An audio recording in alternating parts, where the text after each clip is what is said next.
Not all those who walk after death in the Warhammer world are the work of foul necromancers and bloodthirsty vampires. The land of Nehekara has always been closely tied to the afterlife, even before Nagash's great ritual drained the region of all life. The Lich Priests were familiar with the arcane secrets of the realm of souls, and when their enemies became too numerous for the living to handle, they put this knowledge to terrifying work. Rather than controlling mindless puppet bodies or enslaving lost and confused spirits, however, the Lich Priests would pluck the willing souls of mighty heroes from the realm of souls and house them in statues made of sand and stone. These constructs would stride into battle, crushing the enemies of Nehekara with bone-shattering sweeps of their rocky arms. Augmented by the martial talent of the finest warriors to ever grace the land of the dead, no mortal foe can hope to stand against them and survive. In the years since Nehekara became a desert wasteland, these constructs have become an even more important weapon in the arsenal of the Tomb Kings. They are far more dangerous than the skeletal warriors of Nehekara, and their arrival on the battlefield heralds doom for their enemies. There are several types of animated statues, ranging from the magically bound tomb scorpions to the colossal necrosphinxes, but the most common variety are the honored ushabti. Ushabti are the guardians of the necropolises and great pyramids of the Tomb Kings, silent sentinels overseeing their lords' eternal rest. The ushabti are carved in the forms of the Nehekaran gods, crafted with utmost care to act as their representatives on Earth. Just like the deities they represent, each ushabti possesses the body of a human and the head of an animal.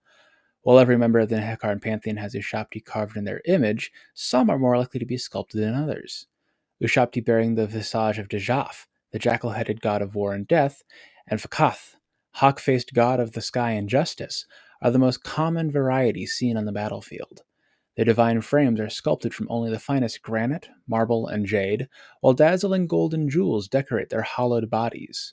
They're the size of a troll and wield large, curved swords that can scythe their opponents down, though some carry bows capable of firing spear-sized arrows into oncoming enemies. As if that wasn't enough, their stony hides make the ushabti incredibly difficult to bring down. It is the rare combatant indeed that can fight a single ushabti, let alone an entire unit of them. You may have noticed by now that I've not spoken about any specific group of ushabti. This is intentional. Usually these videos focus on a regiment of Renown from the Total War Warhammer series, but an ushabti regiment known as the Chosen of the Gods simply doesn't exist in the lore. The word ushabti, at least in ancient Nehekaran, means Chosen of the Gods. Calling a unit of ushabti Chosen of the Gods is the Warhammer equivalent of calling something an ATM machine. It's a little redundant. And it's not like there weren't more specific options for the ushabti to be called either. CA could have named them after the Emerald Sentinels of Libris, or the Red-Headed Jackals of Raestra. They could have even called them the Blessed Legion of Fakath, which was a unit of ushabti armed with giant greatbows in the lore, but is now the Regiment of Renowned Skeleton Archers. The choice is a little confusing, but there's so many other parts of the game and the detail is so small that I think it can be forgiven. In Total War Warhammer, the Chosen of the Gods are the ushabti Greatbow Regiment of Renown on the Tomb Kings roster, introduced with the Rise of the Tomb Kings DLC. They cost 1300 gold in multiplayer, 200 gold less than the normal rank 9 ushabti Greatbow unit. In addition to being cheaper than a similarly upgraded ushabti Greatbow, the Chosen of the Gods have the Shieldbreaker attribute on their missile attacks, decreasing the shield block chance of any target hit by 24.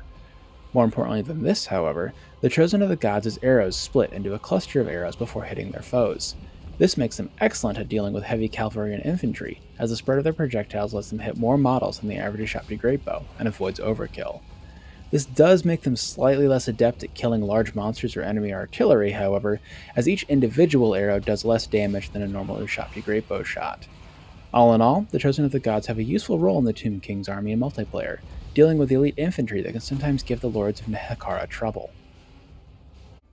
That concludes our overview of the Chosen of the Gods, as sparse as it might be. I hope you enjoyed this video, and that the discovery that the Chosen of the Gods don't exist in the lore was as interesting for you as it was for me. Hopefully we can keep discovering these fun little details together as I keep making these videos. On a related note, I just got promoted from a part-time to a full-time job. It starts pretty soon, and I'm excited about it, but it's going to cut into the video production time I have.